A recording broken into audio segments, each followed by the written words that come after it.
Bangun pagi langsung sarapan, sebelum pergi mencari ikan. Hati tergerak untuk ucapkan salam pembuka untuk kalian. Assalamualaikum warahmatullahi wabarakatuh. Salam sang pemimpin. Gimana nih kabarnya kalian semua? Pastinya harus sudah sehat dan juga kuat. Terutama nih setelah liburan yang panjang, jiwa raga pasti sudah siap dan sudah bersih dari kesalahan. Bener banget nih, di podcast kali ini kita akan menemani kalian beberapa menit ke depan. Sesuai dengan tema podcast pada episode ini, yaitu Legitkan Potensi Diri. Dengan saya, Azma Fatima dari kelas 8A. Dan saya, Ibrahim Maulana Mahardika dari kelas 8B. Dan tentunya nih, dengan narasumber hebat kita kali ini, Bapak Trias Mahmudiono, SKM MPH, Nutrition, CCAS, PHD. Beri tepuk tangannya dulu semuanya. Assalamualaikum semuanya. Nah, untuk sedikit informasi, beliau merupakan dosen Departemen dari Gizi Kesehatan, Fakultas Kesehatan Masyarakat Universitas Airlangga. Beliau menempuh gelar hingga S3, S1 di Universitas Airlangga, S2 di University of Queensland, dan S3 di Kansas State University. Nah, gimana nih Pak kabarnya? Alhamdulillah, kabar baik. Gimana Mas, Mbak? Baik. Liburan mudik kemana nih? Mudik kemana? Kalau aku ke Makassar. Oh iya. Kalau aku ke ya. Semarang. Kalau Bapak gimana? Kita di Sidoarjo aja. Gimana nih Pak mudiknya, lebarannya? Alhamdulillah baik-baik. Ini juga anak-anak sehat semuanya. Alhamdulillah.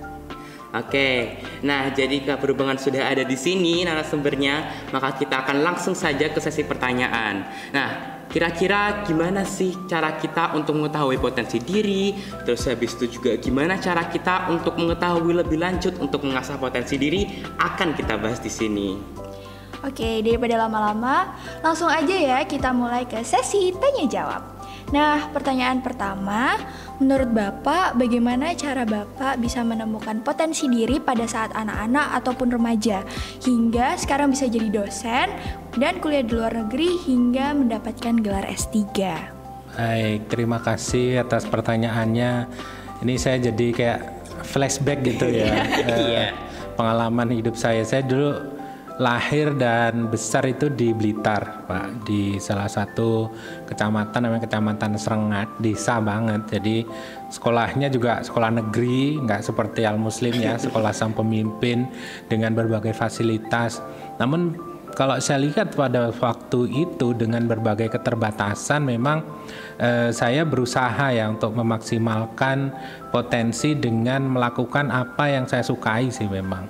Kalau dari SD, SMP itu memang saya termasuk yang istilahnya lebih banyak excel di bidang akademik ya. Jadi ranking terus gitu, matematika dan semua pelajaran tuh biasanya memang relatif bagus. Cuman begitu SD, SMP itu saya mulai aktif juga di kegiatan-kegiatan pramuka, OSIS dan baca puisi dan kegiatan-kegiatan ekstrakurikuler juga gitu. Jadi menurut saya eksplorasi itu juga salah satu yang penting, karena kadang kita nggak tahu loh apa yang merupakan potensi kita utamanya gitu. Jadi kalau belajar sampai dari sisi akademik itu terus kita lanjutkan, cuman juga kita perlu mencoba ya hal-hal lain yang mesti akan ada manfaatnya. Cuman yang harus jadi pertimbangan adalah bagaimana kita bisa mengatur waktu dengan baik. Itu challenge sih menurut saya. Kalau saya cerita waktu SMA, saya mulai sedikit keteteran dari bidang akademik karena saya sangat aktif di kegiatan Kepalang Merahan waktu SMA, bahkan sampai di tingkat provinsi ya, dan namanya kalau pramuka kan jambore, kalau PMR namanya jumbara. Itu sampai wakili Jawa Timur ke nasional gitu ya. Tapi itu ya waktu yang akhirnya berkurang untuk belajar, dan itu memang salah satu mungkin yang harus diperhatikan ya, pinter ngatur waktu juga gitu. Tapi alhamdulillah walaupun mungkin nggak sebagus waktu SD SMP rankingnya ya, tapi masih tetap lumayan bagus, sehingga waktu dulu daftar kuliah itu PUMPTN ya, waktu itu jalur tes gitu keterima di Kesehatan Masyarakat Universitas Airlangga. Nah dari situlah saya mulai sadar bahwa apa yang saya suka itu ternyata memang berorganisasi, dan juga karena PMR dulunya ya, itu kan dekat-dekat dengan kesehatan tuh, makanya saya ambil kesehatan masyarakat. Terus waktu kuliah juga saya banyak aktif di organisasi BEM, BLM, dan juga KSR lanjutannya PMR juga. Dan untuk akademik sebenarnya saya bukan yang terbaik di kelas saya sebenarnya waktu S1, tapi waktu pendaftaran dosen ya di tahun 2003 itu saya penerimaan dosen masih bisa dari S1 ya waktu itu. Kalau sekarang harus S2 minimal. Nah, waktu itu saya memang termasuk di Universitas Airlangga itu mahasiswa unggulan, ada program mahasiswa unggulan. Nah, itu yang dilihat bukan hanya akademiknya, tapi juga kegiatan organisasi. Kebetulan saya waktu itu ketua BLM dan kita terpilih, dan track record kegiatan prestasi akademik semua itu kan menjadi modal ya untuk bergening kita untuk dapat beasiswa, untuk dapat pekerjaan, dan dari situlah kita bisa membangun nilai jual kita. Dan alhamdulillah saya keterima jadi dosen, dan saya menikmati sih karena dosen itu tridharma ya, jadi akademik, pendidikan, ngajar harus bisa. Kemudian yang kedua penelitian. Ini sesuatu yang ternyata jadi passion saya sekarang. Jadi lebih banyak penelitian, pengabdian masyarakat gitu. Itu sih. Terus habis itu mungkin Bapak bisa jelasin lebih lanjut kira-kira S2 sama S3 itu bisa di luar negeri, itu mungkin Bapak bisa jelasin juga. Oh ya. Jadi karena saya jujur aja anaknya orang yang tidak mampu ya, dari daerah gitu ya, bisa lulus S1 dengan biaya reguler alhamdulillah. Dan selama kuliah S1 pun saya dapat beberapa beasiswa waktu itu, kalau nggak salah BBM dan PPA ya dari pemerintah gitu. Nggak banyak sih tapi cukup meringankan. Nah, yang S2 dan S3 ke luar negeri juga semuanya dari beasiswa. Yang S2 dari pemerintah Australia, yang S3 Fulbright itu dari pemerintah Amerika. Dan itu balik lagi, memang dari SMP ya, waktu saya dulu itu bahasa Inggris itu mulai diajarkan kalau di daerah. Zaman angkat saya tuh SMP mungkin 96 ya. Kalian belum lahir ya. Itu baru menyenangkan gitu loh. Jadi saya belajar, teman-teman mungkin ada yang bisa ikut les gitu. Saya belajar sendiri, dan waktu itu saya masih ingat kayak dengerin lagu bahasa Inggris itu seneng gitu. Terus ikut beberapa kegiatan, lomba debat segala macam tuh juga selalu menjadi hobi saya ya, di luar masalah kegiatan organisasi gitu. Jadi bahasa Inggris itu selalu bagus, matematika juga selalu bagus, dan menurut saya dua hal itu yang bisa membuat saya mudah waktu wawancara untuk beasiswa dengan pendanaan dari luar negeri. Tapi yang terpenting jangan dilupakan, akademik itu juga harus bagus, dan juga kegiatan organisasi itu juga jadi nilai jual yang cukup tinggi. Jadi ketika kita daftar beasiswa S2 atau S3, kebetulan sekarang setelah jadi dosen saya juga penyeleksi beasiswa, reviewer untuk LPDP, mungkin kalau teman-teman pernah dengar ya. Nah, itu track record itu nggak bisa dipungkiri dan nggak bisa kita buat dalam waktu yang pendek. Sehingga memang intinya kalau saya ya, kita harus memaksimalkan waktu yang kita miliki ketika kita masih SMP. Apa sih peluang yang ada, organisasi, akademik juga harus bagus. Terus kemudian kegiatan-kegiatan yang kita enjoy ya kita coba explore di sana gitu. Dan itu nanti mesti akan menjadi kurikulum vitae kita. Nanti begitu Anda waktu mau masuk perguruan tinggi ya, katakan yang jalur prestasi, itu kan akan dilihat tuh tracknya akademik pada saat kelas 1 SMA sampai kelas 3 ya kan. Di luar itu juga lomba, pengalaman organisasi. Tapi kalaupun mulai dari SMP, dari SD sudah banyak kegiatan, itu kan akan sangat lebih bagus. Dan itu menunjukkan bahwa anak ini memang memiliki karakter ya, dan kecenderungan yang sesuai dengan apa yang sudah dia capai. Jadi nggak serta-merta kalau menurut saya sih. Nah, dari yang udah dijelasin tadi, pengalaman hidup, terus habis itu motivasi dan juga tips ya. Tips untuk akademik dan non-akademik biar seimbang, dan sampai sekarang Bapak sukses gitu jadi dosen. Nah, kira-kira gimana nih? Kalau menurut aku sih keren banget. Nah, aku mau nanya nih ke Bapak, kenapa milih S2 sama S3-nya di luar negeri nih? Nah, itu ada beberapa hal ya. Yang pertama, secara pragmatis memang balik lagi, walaupun sudah ada di dosen waktu itu pegawai negeri ya, gajinya kan nggak seberapa Mbak. Dan sekolah S2 itu lumayan kalau kita mau bayar. Nah, waktu itu memang saya pengen mengembangkan wawasan juga, gimana sih pendidikan di luar negeri dibandingkan di Indonesia, dan juga itu akan memberikan nilai tambah buat saya, bukan hanya kualitas pendidikan yang lebih bagus, tapi juga budaya belajar di sana gitu. Dan memang kalau saya boleh cerita ya, waktu S2 itu saya belum nikah, masih single, dan waktu di sana kebetulan di Australia itu orang sambil sekolah bisa bekerja kalau mau. Tapi yang saya benar-benar appreciate itu adalah di sana itu bekerja itu dibayarnya per jam. Ya kan? Kenapa begitu? Karena memang apapun yang dikerjakan, belajar, bekerja itu hitungannya kan waktu. Kita sama-sama punya 24 jam. Mungkin enggak ada Mas atau Mbak, mungkin enggak punya jurusnya Naruto kan, Kage Bushin no Jutsu kan, nggak bisa kan.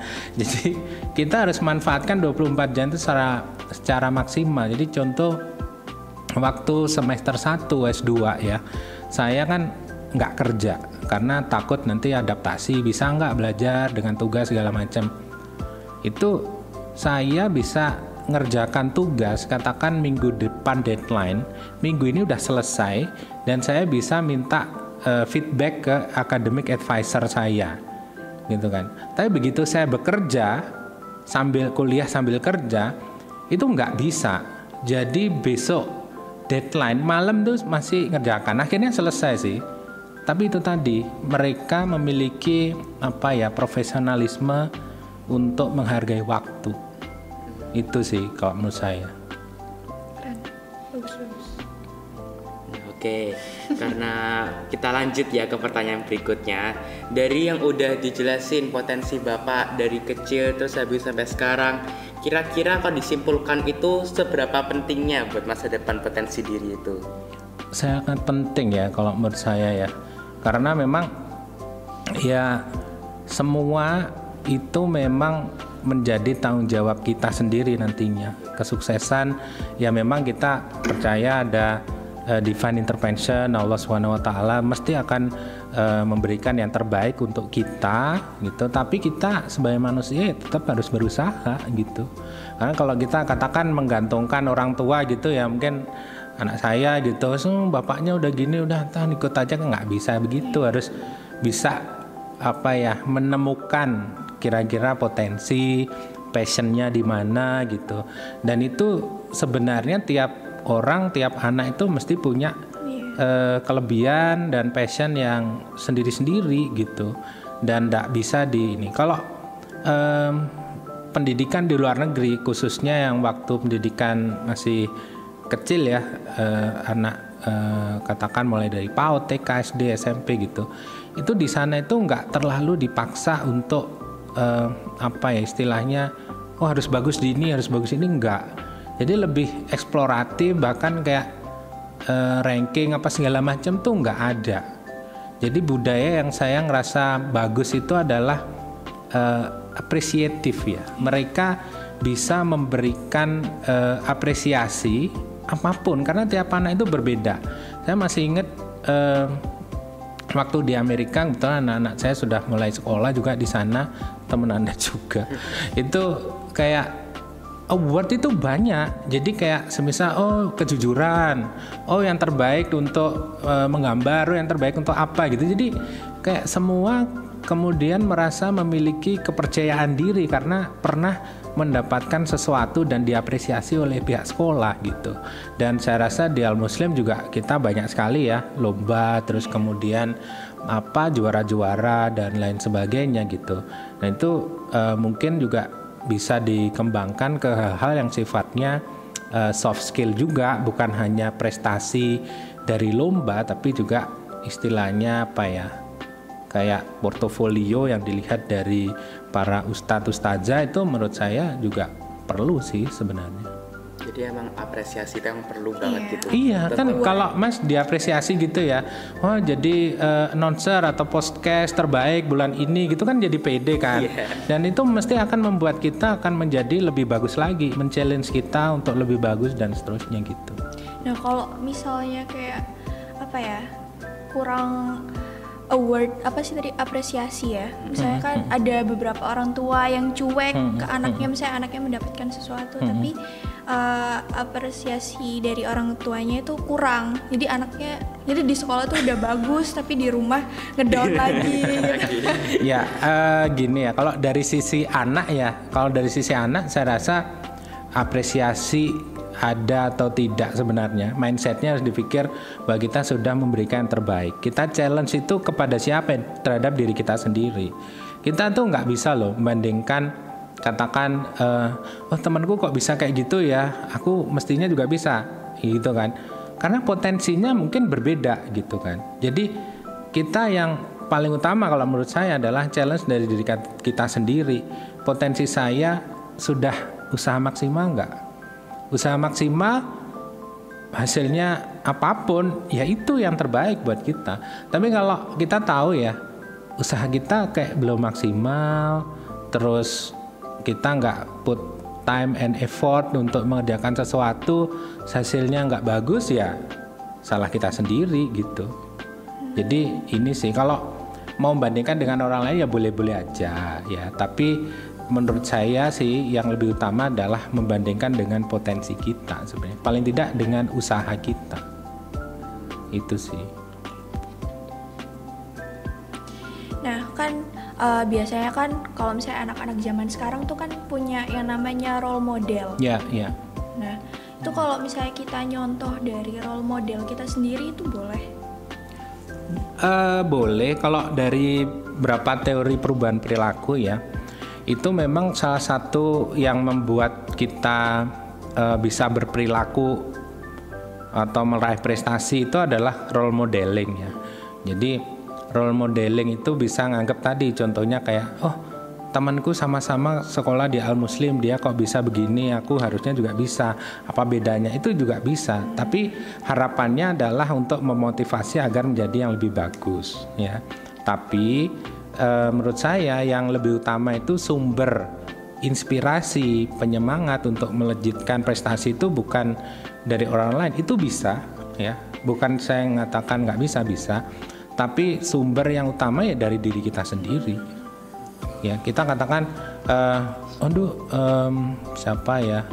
Semisal Messi gitu ya, bisa jadi juara dunia gini-gini, anak yang suka futsal mestinya bisa gitu ya kan.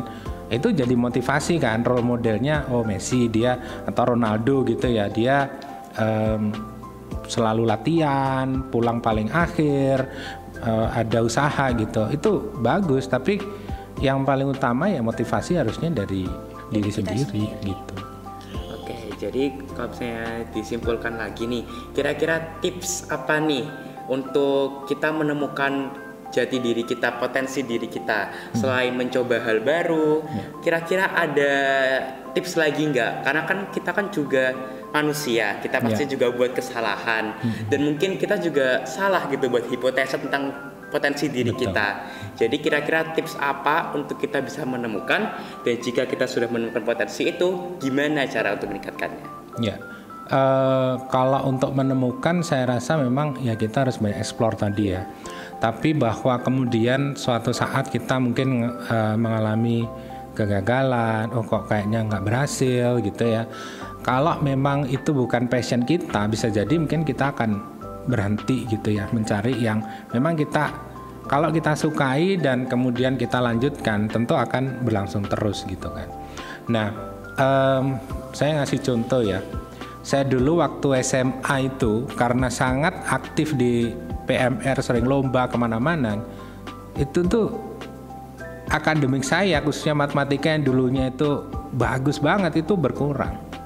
Jadi itu yang kemudian juga kalau saya flashback sekarang, mungkin kalau saya waktu itu nggak ikut PMR, nggak aktif di organisasi, saya bisa excel di akademik. Mungkin saya nggak masuk di kesehatan masyarakat, mungkin saya akan masuk di teknik karena matematika saya bagus dari SD sampai SMP gitu. Cuman ya udah, kita harus make peace juga ya, udah berdamai dengan apa yang kemudian menjadi jalan hidup kita gitu.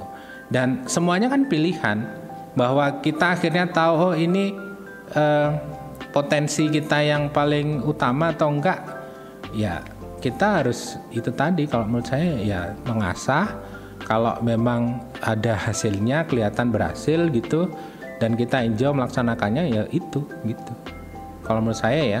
Tapi kalau katakan semisal waktu itu saya ke teknik gitu ya, cita-cita saya dulu kan teknik industri, pilihan pertama saya tuh waktu S1 teknik industri sama kesehatan masyarakat. Teknik industri nggak terima saya di TS tuh.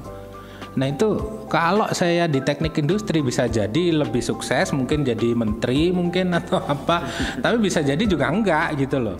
Jadi ya kita nggak akan tahu sih, tapi ya kita, kalau saya pribadi sih akhirnya ya saya syukuri apa yang terjadi, bahwa saya dulu matematikanya sempat keteteran waktu SMA sehingga nilai saya mungkin nggak bisa ngangkat ke TITS, biasanya cuma di FKM UNER gitu. Nah, kalau misalnya kita di akademik atau di sosial kayak OSIS gitu-gitu, terus kayak melenceng nih, misalnya harusnya ningkatin kayak akademik, tapi kebanyakan OSISnya, terus jadinya melenceng kan. Nah, gimana caranya biar kita bisa nemuin potensi diri itu atau meningkatkan kualitasnya? Saya mungkin ngasih contoh lagi ya. Ceritanya tadi kan yang SMA. Terus waktu tes seleksi jadi dosen nih, saingan saya sampai wawancara itu di akhir ya, yang diambil tuh cuma 2. Saingan saya itu ada 10 sampai wawancara micro teaching itu. Di antaranya adalah lulusan terbaik secara IPK di angkatan saya. Saingan saya ada kakak kelas saya yang sudah kerja di LSM apa segala macam dengan pengalaman yang ini. Tapi mereka milih saya. Kenapa? Karena akademiknya juga bukan yang terbaik memang, tapi dari soft skill tadi yang Mbak tadi sebutkan sosial itu juga banyak. Saya punya banyak sertifikat, kegiatan segala macam, dan dari kemampuan organisasinya juga bagus gitu. Berarti kayak pengalaman itu penting. Iya, jadi kalau kita bicara tentang berorganisasi, yang diasah itu namanya soft skill. Soft skill itu bisa diterapkan di mana saja, pekerjaannya apa saja. Bisa jadi pekerjaan kita itu nggak sesuai dengan pendidikan kita. Sangat mungkin banyak mahasiswa saya ya lulusan S1 gizi akhirnya kerja di pertambangan. Padahal bukan anak ITS, bisa nggak? Bisa. Begitu juga teman-teman yang sosial ya, atau mungkin yang IPA waktu SMA-nya ternyata kuliahnya masuk di ekonomi, di akuntansi juga bisa. Jadi apa ya, akademik itu ya penting, soft skill berorganisasi itu juga penting. Makanya sebenarnya harus balance sih kalau menurut saya. Tapi membuat balance itu akhirnya balik ke waktu kan. Jadi time management yang memang harus dilakukan dengan baik. Ya mungkin saya bersyukur dalam zaman saya dulu belum ada gadget ya, yang waktunya kita bisa berjam-jam. Mungkin anak-anak saya juga itu juga challenge, dan itu memang generasinya, dan termasuk apa yang kita lakukan ya kayak podcast apa segala macam. Sekarang kan banyak sekali influencer yang kemudian buat podcast. Itu juga kalau kita bicara kesuksesan semisal diukur dari memberi dampak, mendapatkan apa namanya AdSense dan lain sebagainya, atau pendapatan secara finansial, itu juga sangat banyak gitu. Jadi nggak terus kemudian oh kalau jadi dokter nanti mesti akan sukses, belum tentu gitu. Sekarang mungkin zaman kalian mungkin akan malah berubah, nanti bukan hanya work from home, tapi bisa jadi suatu saat ada work from anywhere kalau memang infrastruktur digital dan segala macam itu sudah berjalan dengan baik gitu. Jadi kita bisa bekerja dengan tetap semisal mengikuti passion kita. Mungkin ada yang suka pecinta alam, naik gunung, turun lembah kayak Dora ya kan. Tapi tetap bisa menghasilkan karena bekerjanya remote. Itu mungkin juga akan semakin banyak ke depannya sih. Untuk pertanyaan terakhir, karena kan passion Bapak nih kan juga udah ketemu dan juga udah diterapkan. Nah, kira-kira kalau misalnya kita bekerja sesuai passion, itu gimana sih rasanya bisa menikmati pekerjaan sesuai passion kita? Atau mungkin Bapak ada keluhan sendiri gitu? Jujur menurut saya, alhamdulillah saya jadi dosen dengan Tridharma itu tadi ya, pendidikan, penelitian, pengabdian masyarakat, itu saya ngerasa itu udah jadi passion saya. Sehingga kalau kita melakukan sesuatu karena passion itu gak akan capek sih, karena kita akan menikmati gitu.